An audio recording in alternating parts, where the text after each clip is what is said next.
First of all, welcome. Thank you. How are you doing? Doing fine. Yeah. Just got into the festival, so still finding my bearings, but happy to be here. Okay. First question is quite easy. Mhm. Do you recall the first record that you bought?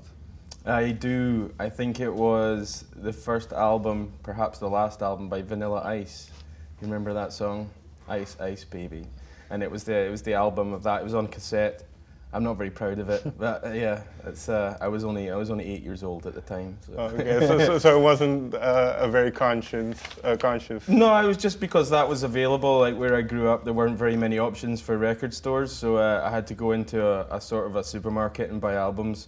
So that was all that was available. So I bought it. Okay. Yeah.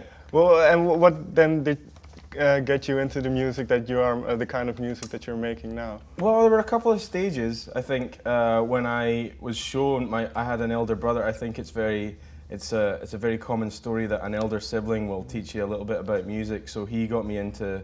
I was the right age for grunge, so I was listening to Pearl Jam and Soundgarden, and then Led Zeppelin, and then further on from that, like Stone Roses and things like that. So that got me into playing the guitar.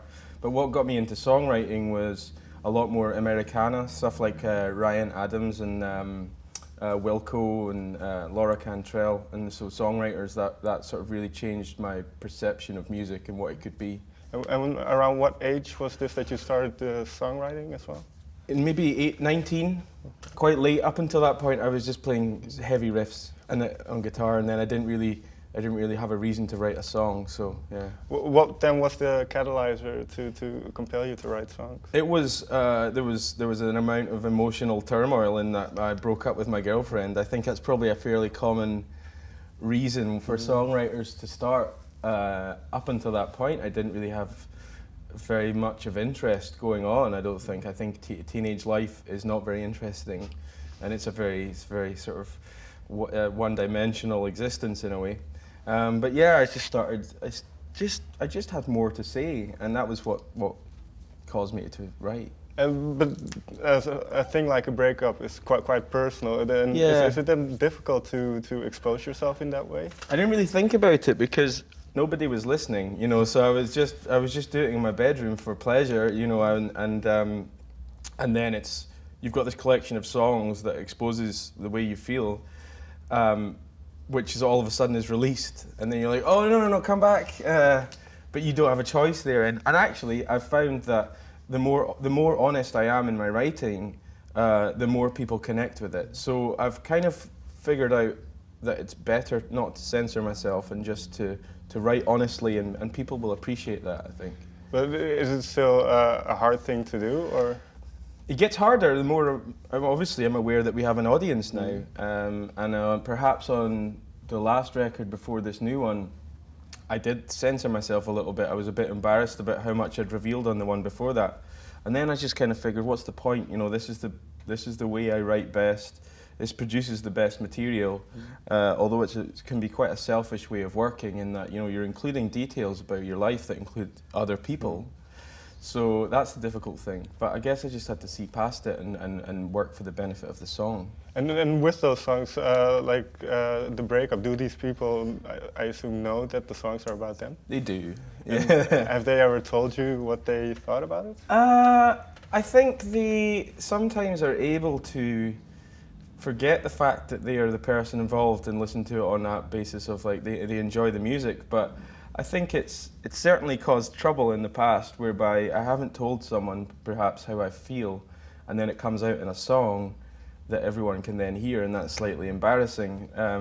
So I understand if they have reservations, but they kind of all knew what they were getting into when they started. But you mentioned that that you expressed something that you didn't before through the song. So is it kind of a release then, in a sense?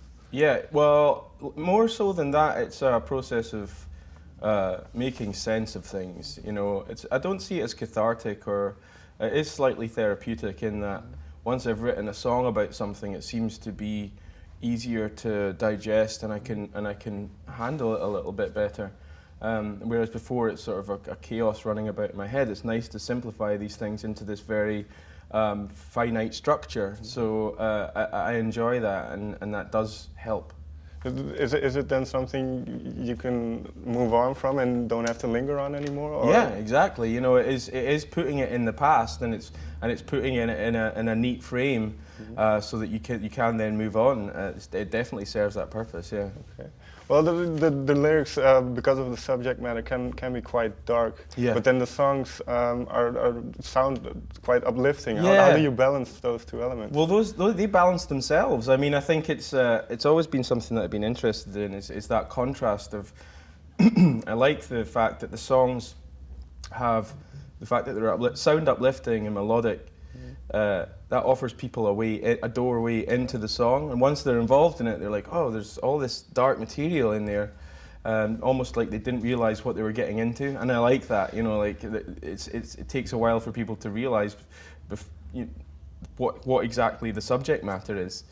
So I really enjoy playing off that contrast, actually. So do you think that allows you to connect more with the audience because they kind of don't know what they're walking into? Yeah, maybe. I think it pulls them deeper into the song as well, though. Yeah, like I say, one of my favorite things that people say to me is like, I was singing your song for 2 weeks before I even realized what I was singing, because it's a catchy, hooky melody. And I enjoy that. And then I think once people are involved in it, it means something to them. And especially in the live show, I think you can see it's not a dark, sad show. It's an uplifting, joyful experience where people are singing back at us about themselves as well, you know, so they're fully involved in the material. Is it then a cyclical relation where you get something back from them as Absolutely. well, and look at the song maybe differently over time? Yeah, absolutely, it is. And the more you play a song, the more certain things reveal themselves, you know, layers of things that you didn't really think, and people telling you what the song means to them. It makes you think about it in a different way, and I love that aspect of it. Once something is released, it's no longer yours, it belongs to everyone, and I think there's that feeling when we play that this belongs to everyone. Can you give me an example of a song where you had this moment, you had a certain meaning attached to it, and then it changed over time because of the people telling you different things about it? Or? Well, yeah, I mean, there's definitely a song called "The Modern Leper" from our second album, which maybe it didn't change meaning for me, but there've been a lot of different interpretations, like people saying, was it about a drug problem, which it's not. It was just about, the fact that heartache is a disease, and I think that it takes time to get better from it. But people attach a lot of different meanings to that song. It can be about depression. It could be about a drug problem if you want it to be. But that's the idea, is that it's still, although it's about me, it's still open enough for everyone else to present, put themselves into that character.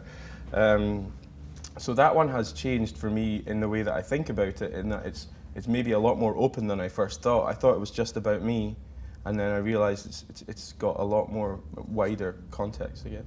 And then, well, you mentioned that this time for the new album, or the latest album, you didn't want to have the focus that much on you, but then less so. Yeah. It ended up you had a breakup again, and Sure. it still ended up as such.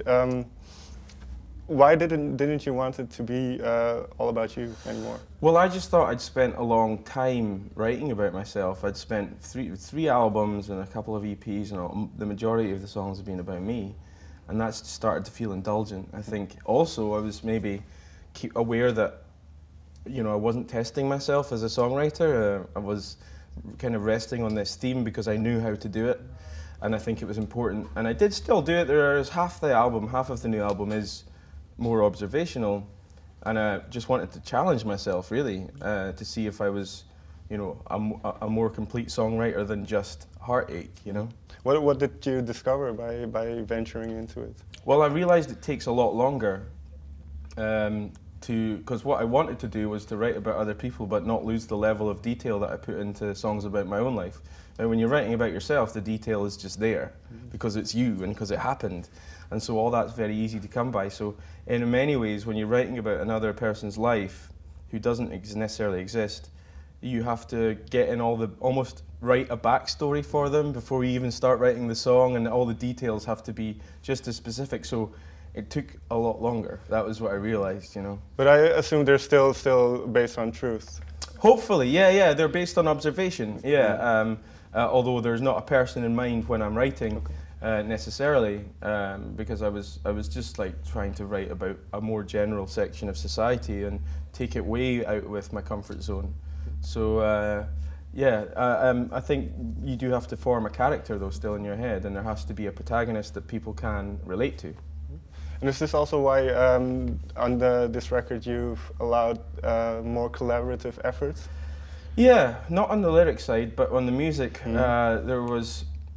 I think it was nice to open that up. That did let me focus a lot more on the lyrics. Gave me more time, but also, I think in the same way as I was trying to challenge myself with the words, I think that I'd also realized that musically I'd started to maybe bore myself, you know, and the whole thing, I see patterns emerging, and it was almost like rewriting the same song again.